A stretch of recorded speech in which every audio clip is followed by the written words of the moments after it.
नमो अरहन्ताडं नमो सिद्धाडं नमो आयरियाडं नमो उवछायाडं नमो लोय सव्वसाहूडम् मंगलम भगवान वीरो मंगलम गौतमो गणी मंगलम कुंद कुंदात्यो जैन धर्मोस्तु मंगलम सर्वमंगल्य मांगल्यम सर्वकल्याणकारकम प्रधानां सर्वधर्माणां चैनं जयतु शासनम चैनं जयतु शासनम चैनं जयतु शासनम मोक्षमार्गस्य नेतारं भेत्तारं कर्म भूभृतां ज्ञातारं विश्वतत्त्वानां वन्दे तद्गुणलब्धये वन्दे तद्गुणलब्धये वन्दे तद्गुणलब्धये नमिदूणवड्डमाणं परमप्पाणं जिणं त्रिशुद्धेन वोच्छामि रयणसारं सायारणयारधं मीणम्।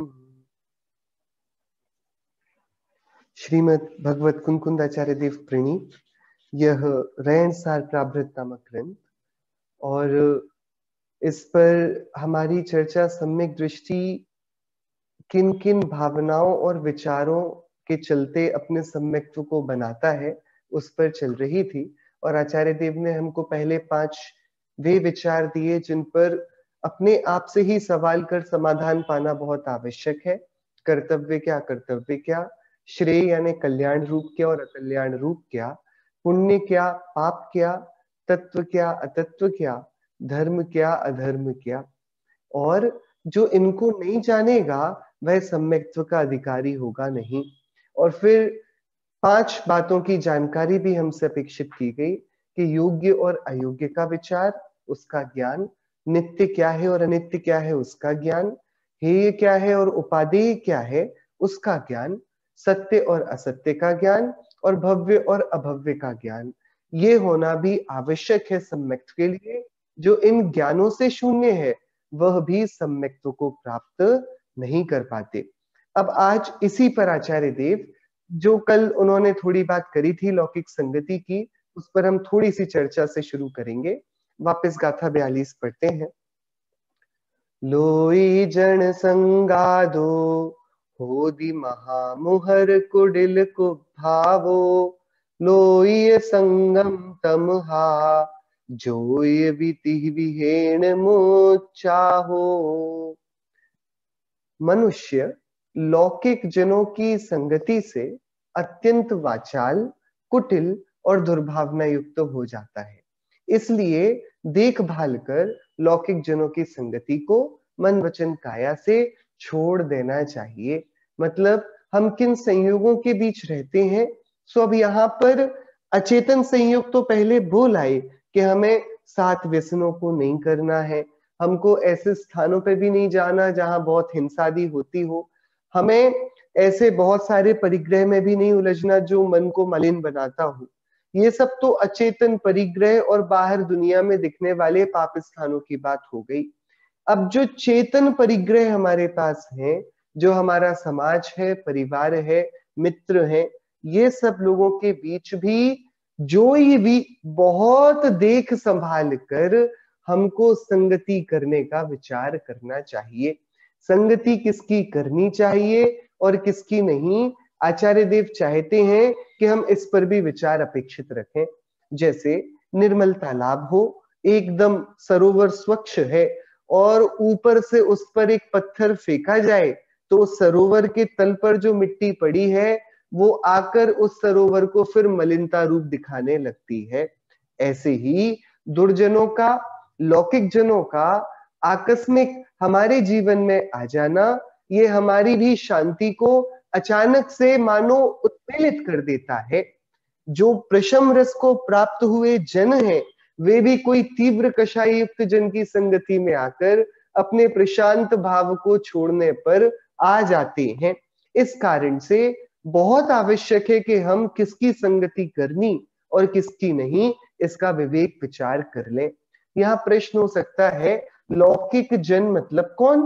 तो लौकिक जन, लौकिक जिसको लोक की ही इच्छा हो, मतलब वे लोग जिन्होंने सम्यक्त्व की, मुक्ति की, मोक्ष की कभी परिकल्पना ही नहीं करी, वे लोग जिनको संसार ही एकमात्र उद्देश्य रूप लगता है, उनका सिर्फ इतना ही संकीर्ण दृष्टि का होना है, वे इतना ही सोच पाते हैं कि ये वाला जीवन है, हमको भैया जीवन में अच्छे से रिटायर होना है, अच्छे से स्वस्थ रहें बुढ़ापे तक, अच्छा अपने पास भरा पूरा परिवार हो और कोई अभाव ना हो, मरते समय ऐसा ना हो कि हम किन्हीं अभावों से ग्रस्त होकर जीवन को जिए। तो हम गरीब होकर नहीं मरेंगे, हम रोगी होकर नहीं मरेंगे, हम अकेले नहीं मरेंगे, इतना ही जिनके जीवन का लक्ष्य है, या फिर हमारा बहुत नाम होगा मरण के समय, एक दो बड़े बड़े प्राइज अवार्ड्स हमारे नाम रख दिए जाएंगे और सब लोग हमको जानेंगे, ख्याति होगी। तो जिनका पूरा जीवन की सफलता और विफलता इसी मापदंड के चलते खत्म हो जाती है कि उन्होंने भैया बहुत किंग साइज लाइफ जी है और बड़ा सफल होकर उनका मरण हुआ है, वे है लौकिक जन। सामान्यतः इसमें चार्वाक मत का आश्रय करने वाले लोग आ जाते हैं। कौन है ये? उनको बस 5 इंद्रिय के विषयों जितना ही संसार दिखता है और वे जीवन की सारी हार जीत को इन्हीं संयोगों के आधार तुला पर तौलते आते हैं। सो यहाँ ऐसे लोग जिन्होंने अपने जीवन में अध्यात्म को पनपने के लिए थोड़ी सी जगह भी नहीं दी, जिन्होंने मृत्यु के बाद भी कोई जीवन है ये विचार को थोड़ी सी भी देर के लिए अवकाश नहीं दिया है, वे सभी लौकिक जन हैं। और उनके साथ बैठ पाना ये हमको वाचाल बनाएगा, हमारी सीधी सादी रिजु बुद्धि को वक्र बना देगा, कुटिलता हमारे हृदय में ला देगा और हमारे हृदय में बहुत सारी दुर्भावनाएं आ जाएंगी।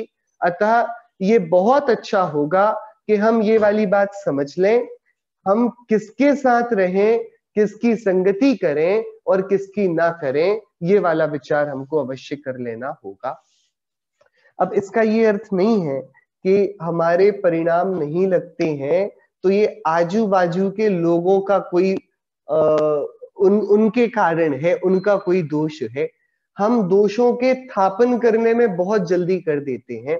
जैसे लोक में कहा जाता है कि भाई 5 इंद्रिय के विषयों का त्याग करो, तो 5 इंद्रिय के जो विषय हैं वे कौन से द्रव्य हैं? जीव के अजीव के अजीव द्रव्य हैं। अजीव द्रव्य है तो हमने कल चर्चा करी थी ना, अजीव हेय होता है कि उपादेय होता है कि नहीं, वो तो ना हेय है ना उपा छोड़ा जा नहीं सकता क्योंकि ग्रहण नहीं किया गया, और जिसको कभी ग्रहा ही नहीं जाएगा उसको उपादेयता कैसे आएगी? तो फिर भैया उसका दोष कैसे? कि एकदम सही बात है, जो बाहर में जनता है ना हमारे जीवन की, ये सारी जनता कोई हेय नहीं है। लौकिक संगति का मतलब लोक संग का त्याग कर देना कि चलो हमने परित्याग किया, ये लोक संग का त्याग नहीं है। पंडित टोडरमल जी ने 7वें अधिकार में जब वो व्यवहाराभासी का स्वरूप लिखते हैं तब उन्होंने इस बात को लिखा कि देखो जगत में 5 इंद्रिय के विषयों की बहुत निंदा की जाती है कि उन्हें छोड़ दो। सो ये उनको छोड़ देता है और मानता है कि मैं धर्मात्मा हुआ, पर वे 5 इंद्रिय के विषय तो राग द्वेष नहीं कराते थे। देखो किन्हीं के पास वे 5 इंद्रिय के विषय नहीं है, तब भी वे उस जाति की इच्छा और राग द्वेष कर लेते हैं। सो उनके अभाव में भी किसी को राग हुए देखा जाता है। अतः पता पड़ा संयोग राग का जनक नहीं है। राग कौन करता है? ये चेतन अपने आप ही असावधानी से राग करता है। सो अपराध निंदनीय, त्याज्य तो आश्रव है। त्याज्य तो क्या है? राग द्वेष की कषाय की छद्म परिणति है। यहां लौकिक जन क्योंकि बहुधा से लौकिक जनों के पास जाते हुए ये वाली परिणति अपनी विशुद्धि को खोती दिखती है और ऐसे मालिन्यता को अपने ऊपर लादती दिखती है, इस कारण मोटा मोटा व्यवहार का उपदेश रहता है कि लोक संग से बच जाओ। इसका अर्थ ये नहीं कि भाई हम अपने परिवार वालों को, मित्रों को, समाज को दोष देने लगे कि इनके कारण हमारे परिणाम खराब होते हैं। ऐसा नहीं है। वे तो निमित्त हैं, परिणाम तो हमारी जो कषायों की प्रवृत्ति होगी उस पर आधारित है। हमारी दूसरों से प्रभावित होने की कितनी शक्ति है और कितने शक्तिहीन हम दूसरों के प्रभाव में हो जाते हैं, ये वाली बात पर भी हमें यहाँ जोर देना होगा। सो लौकिक जनों की संगति का अर्थ है हमारी रुचि क्या मोक्ष मार्गवंत जीवों के साथ लगती है, या जिन्होंने लोक में ही विपुल यश सामग्री को पाया है उनको ही हम अपने जीवन का आदर्श बनाकर उनके ही जीवन की चमक धमक को देखकर अपने जीवन का ताना बाना बुनने लग जाते हैं। सो लौकिक जन इस शब्द में हमारी आकर्षण कितना है, हमारे जो जीवन में उपादेयता है वह मुक्ति की है या संसार की है, ये वाले हमारे अभिप्राय को आप ग्रहण करिएगा।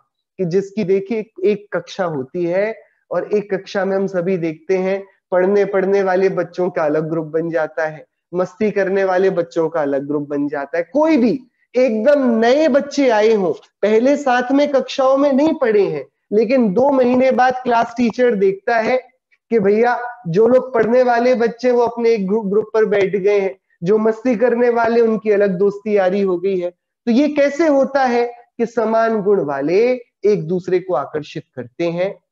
ऐसे ही हमारी रुचि यदि मोक्ष मग में है तो स्वाभाविक है कि हम उन लोगों की संगति में अपने आप पहुंच जाएं जो उपशम भावनाओं से मंजे हुए हैं, जो मोक्ष मार्ग के पुरुषार्थ को करते हैं।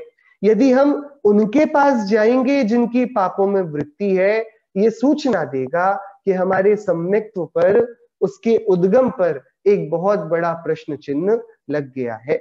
सो आचार्य कुंद देव ने यहाँ ये स्पष्ट किया कि हमको जिनकी दृष्टि में लोक ही सब कुछ है, जिन्होंने इस जीवन के बाद का कुछ भी विचार नहीं किया है, ऐसे संकीर्ण बुद्धि वाले जनों के संपर्क में हम जितना कम आएंगे हमारी चेतना के लिए उतना अच्छा होगा।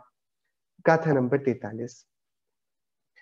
उगोते वो दुठो दुभावो दुस्सुदो दुरालावो दुम दर्दो विरुद्धो सो जीवो सम उन्मुक्को।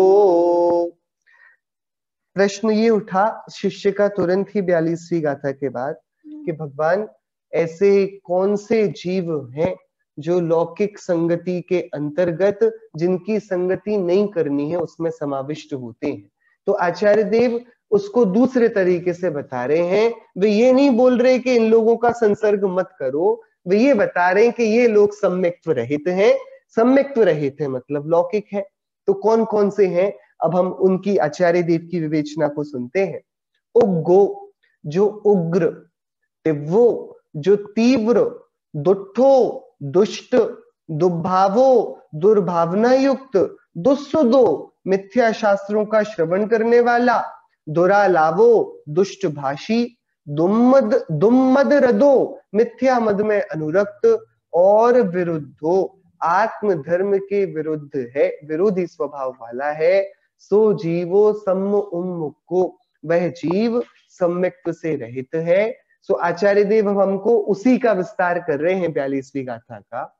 जिनका स्वभाव उग्र है, प्रचंड है, जो अत्यंत तीव्र कषाई है, जिनको बिल्कुल थोड़ी सी बात में ही बहुत क्रोधावेश उठता है, ऐसे या फिर बहुत मानी हो, बहुत लालची हो या बहुत कपटी हो, ऐसे कषायों के भार को जिन्होंने अपने हृदय भूमि में बहुत संचय करके रखा है, वे लोग सम्यक्त्व रहित होते हैं। कषायों की तीव्रता सम्यक दृष्टि के होती नहीं। क्या तीव्र कषाय, उग्र स्वभाव, ये सब कृष्णलेशा के परिणाम है। ये सब अनंतानुबंधी की छाती पर खड़े होकर होते हैं। बाकी जिसने सम्यक्त्व को ग्रहण कर अनंतानुबंधी को तोड़ दिया है, उसके ऐसी उग्रता परिणामों में होती नहीं।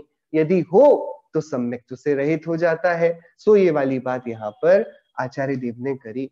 तो जो बहुत तीव्र दुष्ट परिणाम वाले हों, जिनके हृदय में दया का अंश भी ना दिख पड़ता हो, हम उनकी संगति ना करें।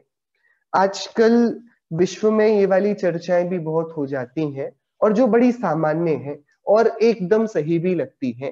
कई लोग ऐसा पूछ लेते हैं, यदि कोई मांस का भक्षण करते हैं तो वे लोग बुरे थोड़ी होते हैं, उनके अंदर भी दया देखी जाती है, वे भी जागरूक होते हैं, वे भी सामाजिक कार्यों को करने में प्रवृत्त होते हैं, वे भी लोक कल्याण की बातें करते हैं। बस हमारा भोजन अलग है, उनका भोजन अलग है। तो हमारे बच्चों को हम मांसाहारी लोगों की संगति से क्यों रोकते हैं? जरूरी तो नहीं जो मांस खाते हैं उनके विचार मलिन हो।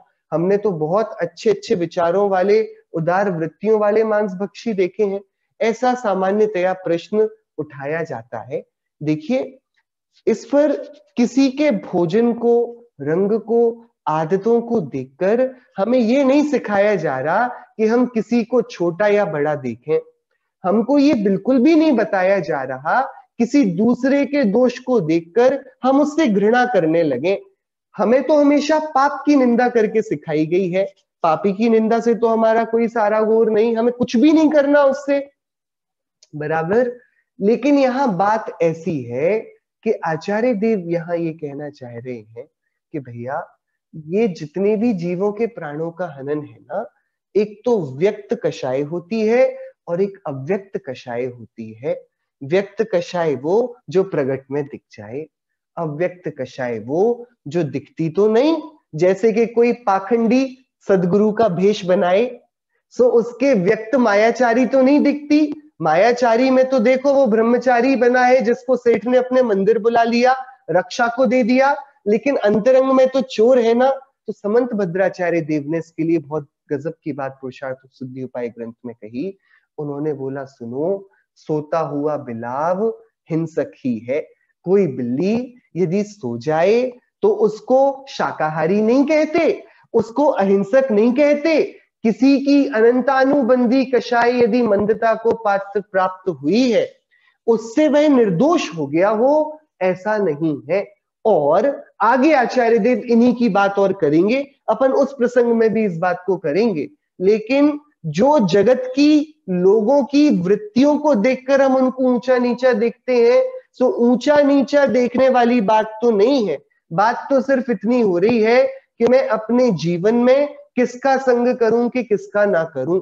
आचार्यों का कहना है, चाहे व्यक्त कषाय हो या अव्यक्त, यदि कोई ऐसा कार्य किया जा रहा है जिसमें कोई जीव निर्दोष को तो हनेगा नहीं, किसी का भी हृदय पसीज जाए, तो ऐसे यदि कार्यों को करने में कोई प्रवृत्त है और शांत भी दिखते हो, लेकिन उनकी संगति करनी योग्य नहीं। इसलिए नहीं कि वे दोष युक्त ही होंगे, उनके दोष वे जाने, लेकिन हमारे विचारों में कुटिलता, मलिनता आती है। हम एक जगह से निकलते हैं और वहां हम कुछ ऐसा देख लेते हैं जो हमें देखने को रुचिकर नहीं लगता, तो हमारा भोजन करने का मन नहीं करता, हम उसको अंतराय मान लेते हैं। हम कभी कुछ ऐसा देख लें जीवों को बहुत ज्यादा पीड़ा में और बड़ी कटी पिटी अवस्था में, हम समझ नहीं पाते, मतलब हमारे हृदय की भूमि बड़ी कोमल है। इस कोमलता पर जब कोई प्रहार करेगा अपने ही द्वारा किए गए किसी और व्यवहार से, तो भाई उस कोमलता के प्रहार से बचना इष्ट है। सो आचार्य देव ना कि किसी को नीचा दिखाने, बल्कि हमको ऊंचा उठाने के लिए बात करते हैं। तो हमको कोई कैंपेन लेकर खड़ा नहीं होना है कि भैया चलो सब मांस खाना बंद कर दो। कैसी बातें कर रहे हो, आपने संसार का स्वरूप नहीं पढ़ा क्या? भावना अच्छी है कि सब मांस भक्षण बंद कर दें, सब शराब को छोड़ दें, सब 7 व्यसनों की प्रवृत्ति को छोड़ दें, ये भावना तो बहुत अच्छी है। लेकिन भैया, यदि सब ऐसा करेंगे तो संसार में चलेगा क्या? संसार में क्या होने वाला है? जो 4 गतियां हैं, नरक हैं, निगोद हैं, इन सब का बंद कराने वाले कर्म बिना तीव्र परिणामों के तो बंधन में नहीं आएंगे। तो क्या करने योग्य है? करने योग्य ये है कि हम सभी अपने कल्याण की वार्ता करें, ऐसे लोगों के साथ बैठें जिन्होंने कल्याण का सोचा हो। आगे आचार्य देव बोलेंगे, उपदेश भी उसको दिया जाता है जिसको लगा हो कि मुझे उपदेश की आवश्यकता है। जिसको उपदेश की आवश्यकता नहीं, उसके लिए कोई कार्यकारी वस्तु नहीं कि सद्गुरु अपना वक्त जाया करें। उनका समय अमूल्य है। वे अपात्र को उपदेश नहीं देते, दीक्षा नहीं देते, सन्मार्ग का प्रदर्शन नहीं करते। तो यहाँ उग्र और तीव्र कषाई जीव से क्या लेना? जो शांत दिखते हो वे उग्र नहीं हो सकते कि नहीं? हमको इस परिपाटी को समझना होगा। कषायों की तीव्रता और मंदता ये तो लेश्या दिखाएगी, उस समय कैसे परिणाम है उनका वर्ताव दिखाएगा, लेकिन अंतरंग में उनके सुख बुद्धि जागी है, चैतन्य के प्रति उनकी जागरूकता हुई है, मोक्ष मार्ग का उन्होंने विचार किया है, इस जीवन के बाहर का उन्होंने विचार किया है, कल क्या होगा मृत्यु के बाद नहीं किया है। मतलब वे उग्र और तीव्र और दुष्ट परिणाम वाले हैं, ना चाहते हुए भी हैं, नादान है, अज्ञानी है, अल्पज्ञानी है, समझते नहीं है ज्यादा। उनका इतना भाग्य नहीं रहा कि किसी ने उनको ये सद्बुद्धि जगाने के लिए उनके दिमाग में ये बातें डाली हो। बात ठीक है, वे हमारी संगति के योग्य नहीं है। हम उनकी संगति में जाएंगे तो जैसे कल हमने देखा था, अर्थी के पास जाता हुआ फूल अपनी गरिमा को, सुंदरता को, कोमलता को खो देता है और मात्र एक बहुत ही विभत्स दृश्य में सम्मिलित हो जाता है। ऐसे ही बेकार संगति में पड़ा हुआ चेतन आत्मा ये कुटिलता को प्राप्त हो जाती है। सो जो उग्र है, तीव्र है, दुष्ट है, दुर्भावना युक्त है। दुर्भावना युक्त है मतलब जो आर्त ध्यान में लगा हुआ है, रौद्र ध्यान में लगा हुआ है, या इसको हम बोले दुर्भावना को, आचार्यों ने जिसको दुर्भावना को जिस कैटेगरी में रखा वो कैटेगरी क्या है? अप ध्यान, जो बस किसी की जीत और किसी हार की चिंता करता है। कौन जीत जाए, क्या हो जाए, इसके साथ बुरा क्यों नहीं होता, ये इतना बुरा करता है, इसको तो मजा चखना चाहिए, अच्छा उनके साथ हो गया, अच्छा हुआ, ऐसे ही होना था, अब मजा आया, अब देखते हैं वो क्या करेंगे। दिन भर नाना प्रकार के दूसरों के जीवनों पर अपनी ही खिड़कियों से झांकता है और वहां झांककर प्रमुदित होता है। सो दूसरों के नाना उदयों से जिसका मनोरंजन होता है वो रौद्र कषाय वाला दुर्भावना से युक्त है। अपने हित का तो इसको विचार नहीं। आचार्य पूज्यपाद ने इसके लिए पता है क्या लिखा? उन्होंने लिखा, एक जंगल है, चारों तरफ आग लगी हुई है और उसके बीचों बीच एक पेड़ है और पेड़ के ऊपर एक आदमी बैठा है और वो चिल्लाता है, अरे ये जल गया, अरे वो शेर भी जला, वो हाथी भी जला। प्रकृति मुस्कुराती है, इसको दूसरों के जलने से तो मनोरंजन है, आश्चर्य है, हतप्रभ है दूसरों को जलता हुआ देखने से, लेकिन एक दिन मेरे भी ऊपर ये कर्म की विपत्ति आने वाली है, काल की विपत्ति आने वाली है, ये आग इस पेड़ को भी छूने वाली है, इसका कोई भय नहीं। तो जिसके पास दुर्भावनाएं हैं, मतलब जिसके पास दूसरों के लिए सोचने का समय है, वह दुर्भावना युक्त अपध्यान में लगा हुआ अनर्थ को करता है और वह सम्यक्त्व से सहित नहीं हो सकता। दुर्भावना युक्त होना सम्यक्त्व से रहित हो जाना है। दुह सुदो, मिथ्या शास्त्रों का श्रवण करने वाला, ये भी एक अनर्थ दंड का भेद है। दुह श्रुति, उन बातों को पढ़ना जिनसे अंतरंग में राग द्वेष की उत्पत्ति होती है, कामादिक विकार की, विद्वेष की उत्पत्ति होती है, वे सारे जो नाम के तो शास्त्र हैं लेकिन हैं सिर्फ काम पोषक, कषाय पोषक ग्रंथ, उन सबको स्पर्श करना भी हमको नहीं चाहिए। हम सभी को ऐसी वार्ताओं से दूर रहना चाहिए। हम सभी को ऐसी वार्ताओं से दूर रहना चाहिए जो वार्ताएं हम सभी को राग की ओर ले जाती हों, परिणामों में क्लेश की ओर ले जाती हों। सो मिथ्या शास्त्रों का श्रवण करने वाला वो भी सम्यक्त्व रहित होता है। दुष्टालापी, दुष्ट भाषी, दुष्ट आलाप करने वाला, ये भी एक अनर्थ दंड का भेद है। इसको बोलते हैं पापोपदेश, जो दूसरे के अहित का उपदेश देता है, इसका कुछ लेना देना नहीं, व्यर्थ में दूसरों को नई नई सीख देते रहता है, सलाह देता है, तुम ऐसा कर लो, तुम्हारे खेत में बहुत कीड़े हो गए हैं, कीटनाशक क्यों नहीं डलवा लेते। इसका खेत नहीं था, इसके माथे को छाना नहीं था, बैठा था, इसने बोला भैया तुम ऐसा क्यों करते हो, ऐसा करो, थोड़े से शहद के साथ ये गोली ले लेना। अरे तुम अंडा नहीं खाते, बड़ा पौष्टिक होता है, इसको रोग नहीं है। ये बैठे बैठे दूसरों को, आपने देखा होगा जगत में सबको दूसरों को कोई नया धंधा बताने का, कोई नया उपचार बताने का, भैया तुमने अपने घर पर पेस्ट कंट्रोल कराया कि नहीं कराया, भैया तुम्हें क्या लेना देना, तुम क्यों उसको ऐसी बेतुके उदाहरण बेतुकी बातें बताते हो जिससे वह बहुत हिंसा का कार्य करे। सो जो मिथ्या आलाप करता है, पापोपदेश देता है, अपने वचनों से दूसरों के अहित की कथा कहता है, वो भी सम्यक्त्व वाला नहीं हो सकता। हमने सत्य और असत्य पर उसका विचार कर लिया है। यदि वचन निकले, पहले तो निकले ही नहीं, मौन ही सर्वश्रेष्ठ है, निकले तो मात्र हित मित प्रिय वचन ही हो, उसके अलावा किए गए वचन वे सब मिथ्यालाप है। एक प्रश्न आया है, कषाय की मंदता से सम्यक्त्व की प्राप्ति तो नहीं होती, बल्कि ज्ञान की अनुभूति से होती है। यहाँ सम्यक्त्व की पहचान कषाय की मंदता से क्यों की गई है? हमने सुना है कि एकदम मंद कषाई जीव भी बिना ज्ञान के मिथ्या दृष्टि होता है। क्या हमारा पुरुषार्थ कषाय को मंद करने के लिए करना चाहिए? बहुत ही गजब का प्रश्न है। देखिए यहाँ ये जो भेद है ना, ये लक्षण नहीं बता रहे हैं कि यदि ये वाले कार्य होंगे तो सम्यक दर्शन, ये नहीं होंगे तो सम्यक दर्शन हो जाएगा।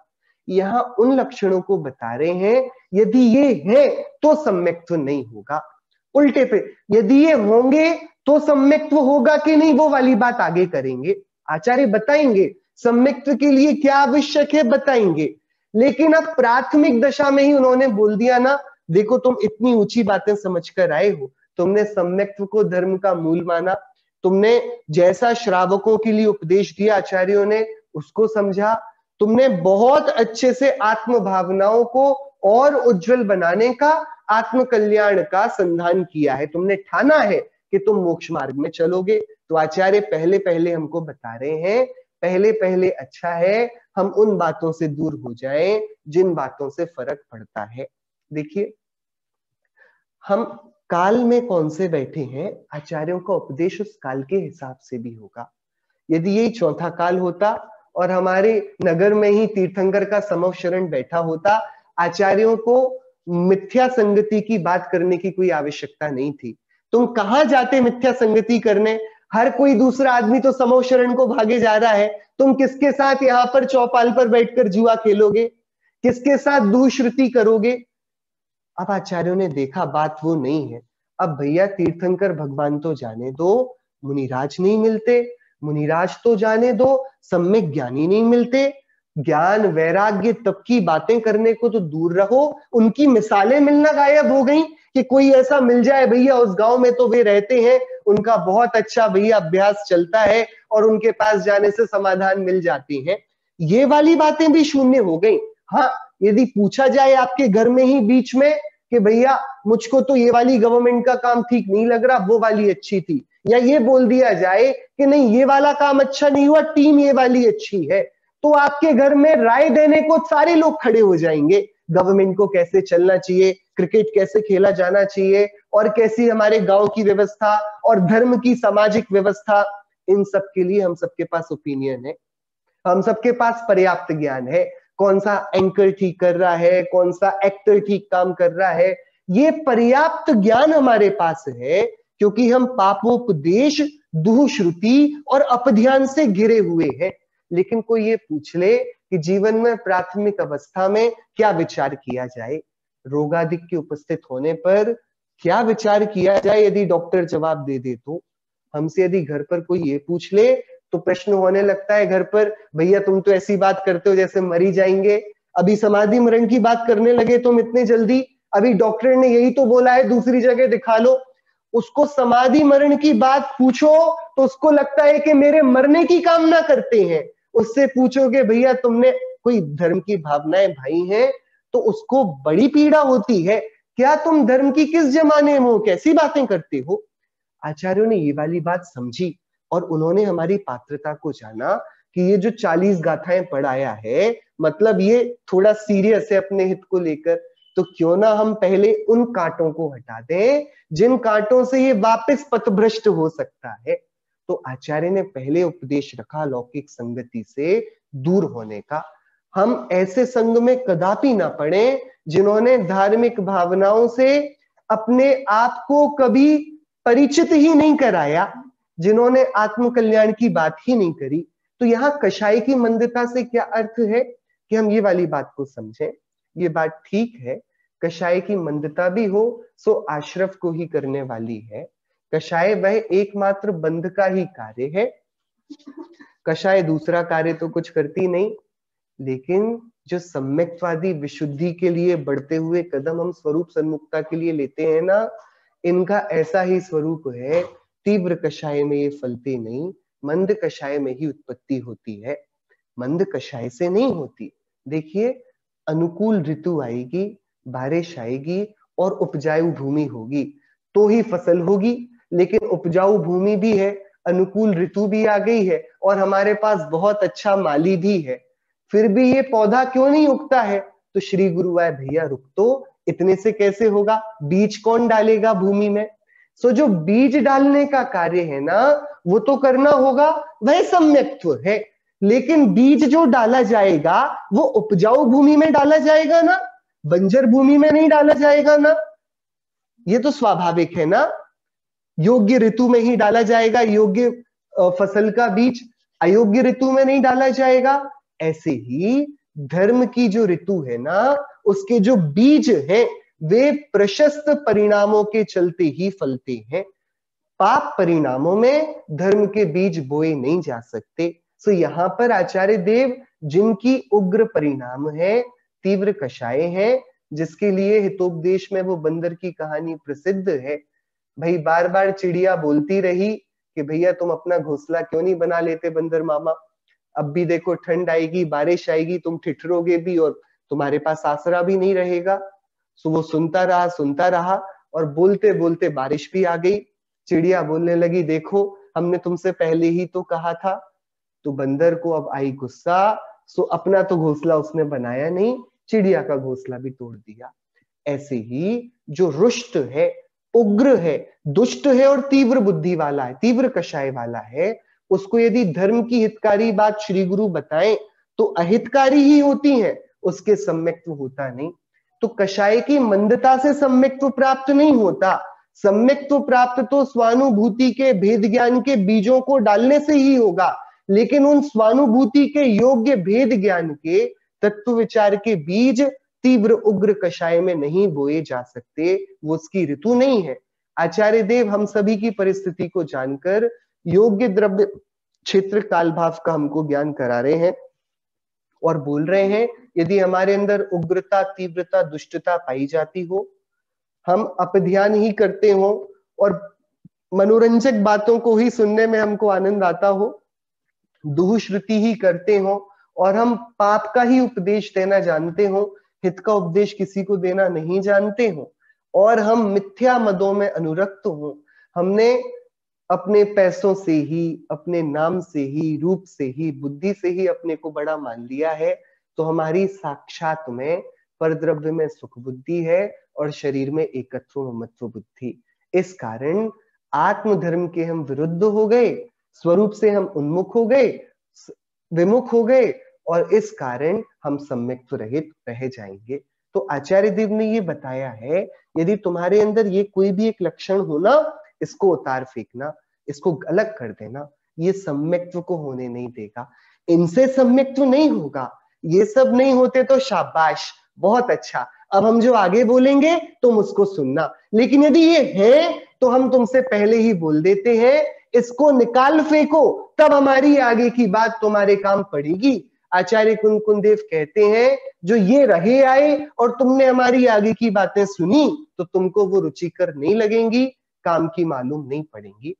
सो भाई सम्यक्त्व की प्राप्ति तो भेद ज्ञान से ही होगी, स्वरूप आश्रय से ही होगी, लेकिन उसकी पूर्व भूमिका में और उसके आसपास जो संयोग रूप निमित्त आदि में ऐसे लोग जो तीव्र कषाई हैं या हमारी ही परिणति जो तीव्र कषाय से भीग गई है, जल रही है, उसको हमको पहले परिमार्जित करना होगा। मंद कषाय का पुरुषार्थ नहीं करना। देखिए आपने एक बहुत अच्छा प्रश्न पूछा, हमने सुना है कि एकदम मंद कषाई जीव भी बिना ज्ञान के मिथ्या दृष्टि होता है, क्या हमारा पुरुषार्थ कषाय को मंद करने के लिए करना चाहिए? प्रश्न ये है, क्या पुरुषार्थ कषायों की मंदता के लिए करना चाहिए? कितना अच्छा प्रश्न है। हम क्या कषायों की मंदता के लिए पुरुषार्थ कर सकते हैं? कि भाई सुनो, कषायों की मंदता में चेतना का पुरुषार्थ किया जा सकता है, कषायों को मंद करने का पुरुषार्थ नहीं किया जा सकता। बात समझना, कषाय तीव्र क्यों हुई? तीव्र कषाय, बहुत तेज गुस्सा आ रहा था ना, आपने इतना बुरा कह दिया मुझसे, बहुत तेज गुस्सा आ रहा था आपको उस समय, तो आपने जानबूझकर बोला क्या मुझसे ये कि नहीं भैया वो तो गुस्से में निकल गया? तो गुस्सा आप नहीं कर रहे थे, मैंने मन से तो नहीं किया, उस समय आवेश आ गया। मतलब आप नहीं कर रहे थे ना कि हाँ यही वास्तविकता है। चारित्र मोह कषाय के तीव्र उदय में अनंतानुबंधी आदि कषाय का जो प्रकर्ष है, जो ऊंचा उतावलापन है, वो तीव्र कषाय के रूप में दिखता है। उसको कौन करता है? मैं तो नहीं करना चाह रहा था, आ गया गुस्सा। तो जब तुमने तेज गुस्सा नहीं किया तो चलो अब शांत तो हो सकते हो। कैसी बात हो गई? जब तेज करने वाले नहीं हो तो मंद करने वाले भी नहीं हो। हाँ, अभी गुस्सा नहीं आ रहा है ना, एक काम कर सकते हो, क्षमा मांग लो। ये गुस्सा नहीं आए दोबारा, इसका कोई प्रयत्न तुम नहीं कर सकते, क्योंकि वो तो पूर्वबद्ध कर्म का उदय है। हाँ, उस कर्म के साथ यदि सम्यक दिशा में पुरुषार्थ और चिंतना करी जाए तो हम उत्कर्षण अपकर्षण का, संक्रमण का खेल खेल सकते हैं। लेकिन जो हम लक्ष्य कषायों की मंदता का बनाएंगे तो बात गड़बड़ा जाएगी। ये तो भैया नदी का तेज बहाव है और मध्य बहाव है। नदी से कितनी प्रार्थना करी जाए कि तेज बहने लगे, और नदी से कितने प्रेम से कहा जाए वो धीरे बहने लगे। ऐसे ही कषायों का प्रवाह वो नदी का प्रवाह है, ये जीव के विभाव परिणाम है, इसलिए जीव ने नहीं किए हैं। स्वाभाविक परिणाम होते तो जीव के आश्रित होते, जीव इनको अपने कंट्रोल में कर पाता। लेकिन देखो, बड़े बड़े मुनिराजों को भी कालक्रम के चलते ये कषायों के उदय पतित कर देते हैं, नीचे गिरा देते हैं। मतलब संयम से, तप से इन सबको एक हद तक नियंत्रित किया देखा तो जा सकता है, लेकिन 11वें गुण स्थान में भी जो गिरना होता है वे कषाय के उदय में होता है। तो कषाय को रोक पाना ये चेतना की हाथ की उसका पोर्टफोलियो नहीं है। कषाय कैसे रुकेगी? कषाय ऐसे रुकेगी जब कषाय मंद हो, तुम चेतना का ध्यान करो, तुम अपने आत्मा चैतन्य देव की शक्ति को पहचानो। ज्ञान ज्ञान का ठौर ले, वो चारित्र को सुधारने नहीं जाए, चारित्र सुधर जाएगा। ज्ञान खुद अपना काम तो देखता नहीं, दूसरों को सुधारने जाता है। भाई हमारे घर में कोई अच्छा बर्ताव नहीं करता हो और हम पड़ोसी को चिल्लाएं कि तुम्हारा बच्चा कितने बेकार तरीके से बात करता है, वो क्या बोलेगा? भैया अपने घर वालों को सुधार लो। हम चारित्र को बोलते रहे कैसा राग करते हो, कैसा क्रोध करते हो, चारित्र बोलता है तुम ढूकने क्यों आते हो, तुम भी तो ज्ञान हो ना, तुम क्यों हमारे से इतना मनोरंजित हो जाते हो? चारित्र उलाहना देता है, हमें मत सुधारो, हम सुधर जाएंगे, तुम सुधरो जग सुधरेगा। ज्ञान ज्ञान रूप में प्रतिष्ठित हो जाए, पर उसके लिए आवश्यक है कि वो उस ज्ञान को स्वयं प्रतिष्ठित होने की संबल मिले, वह मंद कषाय में होता है। सो कषायों को मंद करने का पुरुषार्थ हम करेंगे भी तो कैसे करेंगे?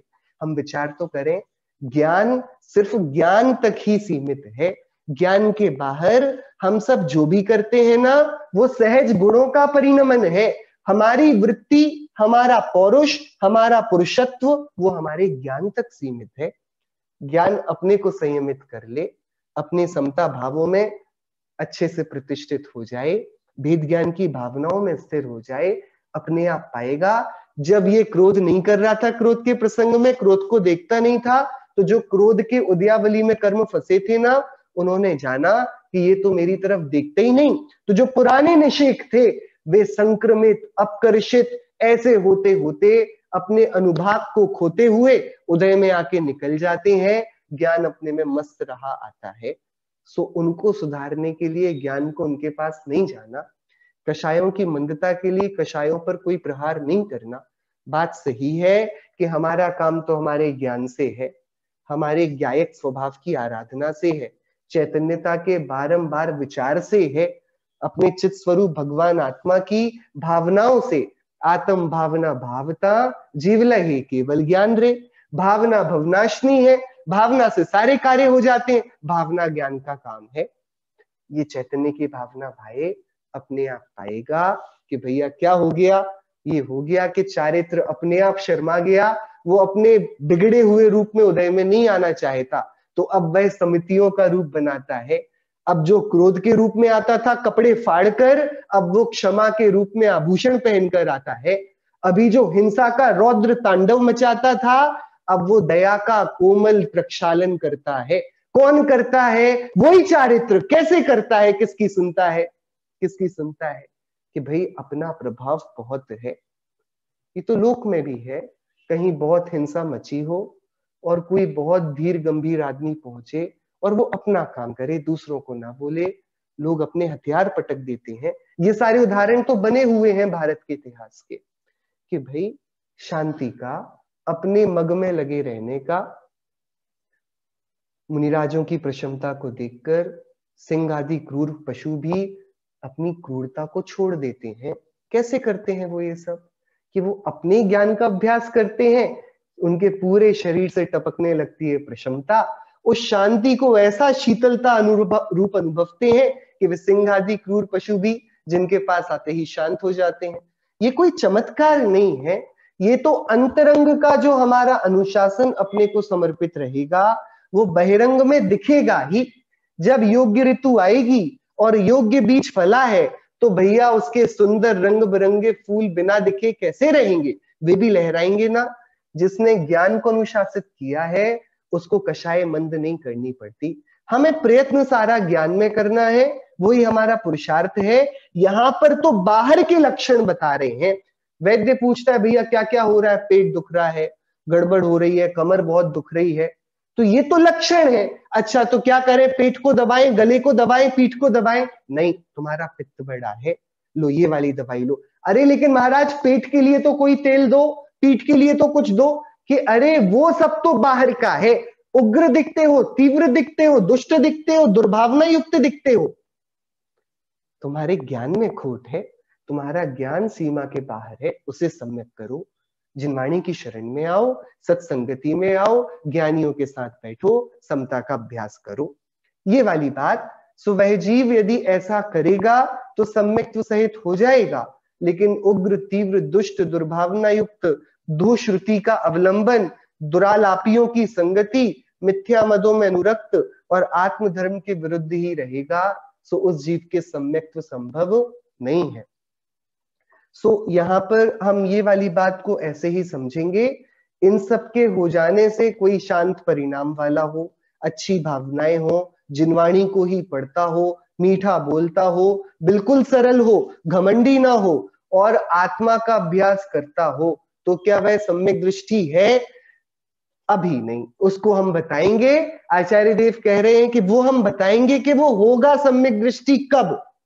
लेकिन जो इन चीजों को भी नहीं आदरता, उसके जीवन में वो क्वालिफिकेशन ही नहीं है कि उसको हम सम्यक्त्व की इतना ऊंची औषधि दे पाए। उसके अंदर पचाने की, हजम कर पाने की शक्ति तो चाहिए।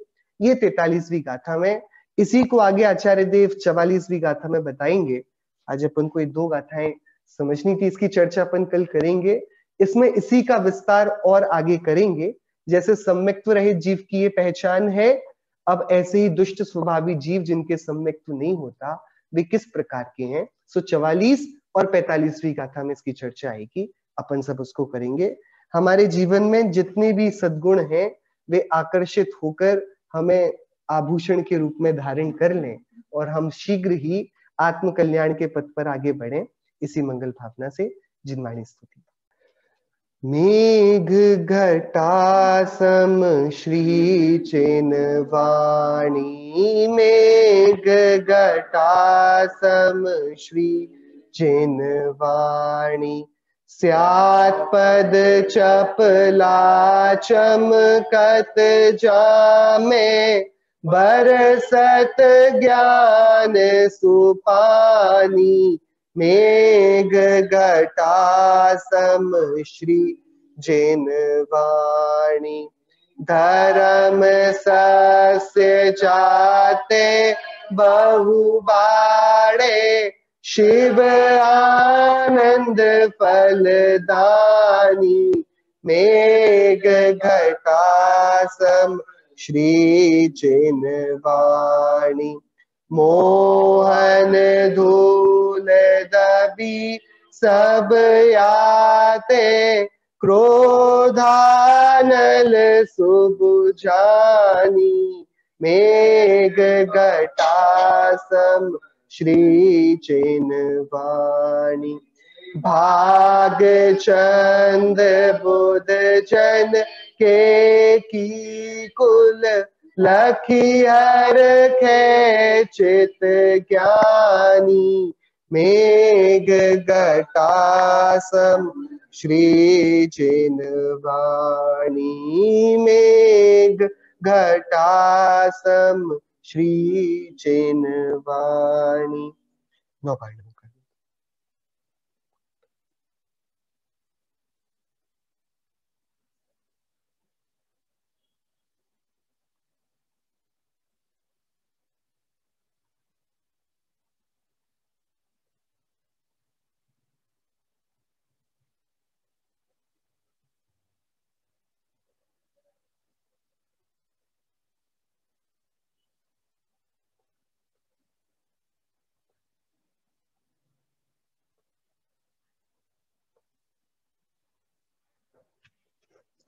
कुलियंतर मुकुंद्रावन सर्व जनेन्द्र भगवंतों की जय हो। द्वादशांगमयी चिन्वाणी माता की जय हो। संस्वीतरागी भावलिंगी मुनिराजों की जय हो। अहिंसा में जैन धर्म की जय हो। शासन नायक तीर्थंकर वर्धमान स्वामी की जय हो। श्रीमद् भगवत कुंकुंदाचार्य देव की जय हो। श्री रैणसार प्राप्त ग्रंथ की जय हो। जय जनेन्द्र।